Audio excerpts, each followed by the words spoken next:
Steve Friend is a former state and federal law enforcement officer with more than a decade of experience. As an FBI agent, Steve investigated child trafficking and domestic terrorism. In 2022, he became an FBI whistleblower after making protected disclosures to Congress about the FBI's questionable and manipulative investigation of January 6 prosecutors.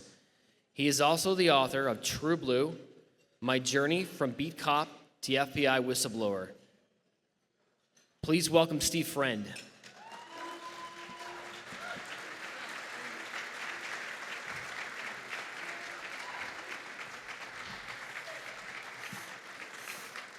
Thank you very much. It's an honor to be here to address this group.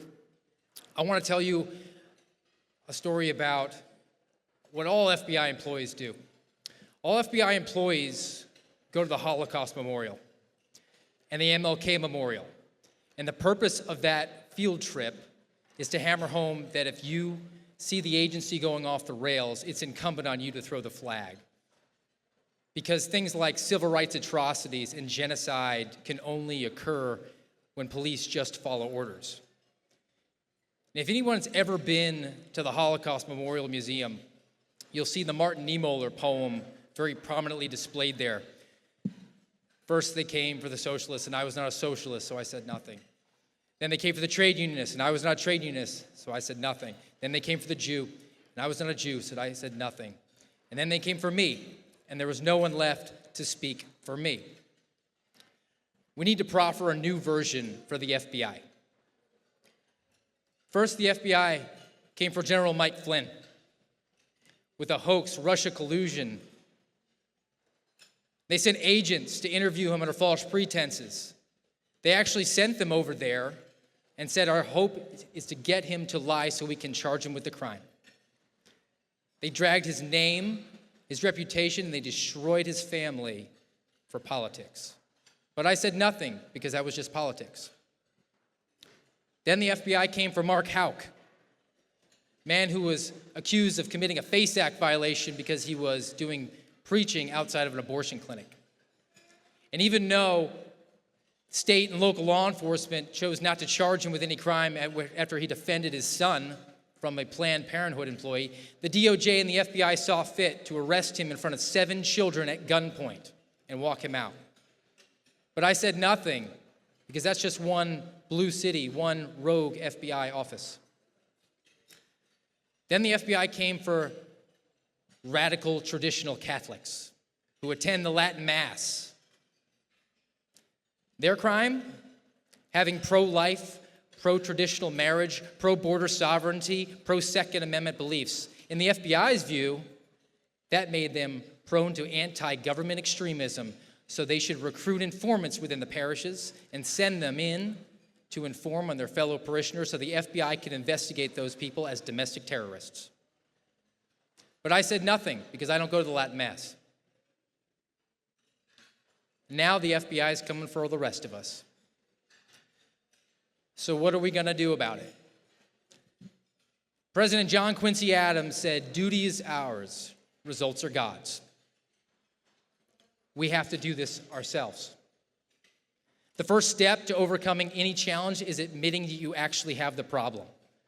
The problem that we have in this country is that we're involved in a cold civil war right now. Our side says things like, we can all get along. We all want the same thing. The other side says that which is not banned is required. You will be assimilated. Resistance is futile. It's the Borg from Star Trek. So what can we do to respond? I'm a believer in the bullseye principle. Use all the ammunition that you have to hit the 10 ring. If you have any left over, then you expand out. So what's our 10 ring? Our 10 ring is our family. We need to be home indoctrinating our kids every single day. We have the added benefit of being right. We know that there's no my truth or your truth. There's just the truth, and it's murder to go through an abortion. We have to pressure on that 9 ring. We have to pressure our local representatives. We have to demand courage from our sheriffs to divest from a broken FBI.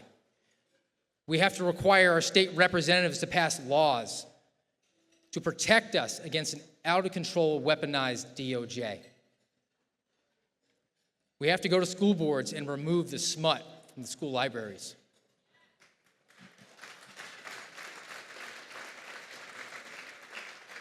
And last, we have to go to the largest level. We have to go to the feds at some point.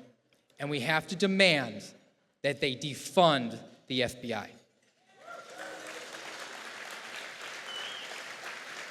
The days of allowing the weaponization that I have just described to you in return for avoiding a partial government shutdown are gone. It needs to go away, shattered and scattered to the wind. The book of Esther teaches that we are all born for such a time as this. God has a plan and a purpose for all of us, and it's not to do the wrong thing. We are here for such a time as this, to engage in this civil war. The hard truth is that no one in this room is going to live to see the end of it, but we were still born for such a time as this. So I encourage all of you to join me in the fight ahead. Gideon needed 300. America's going to need a lot more than that. I thank you very much for your time tonight. God bless you all.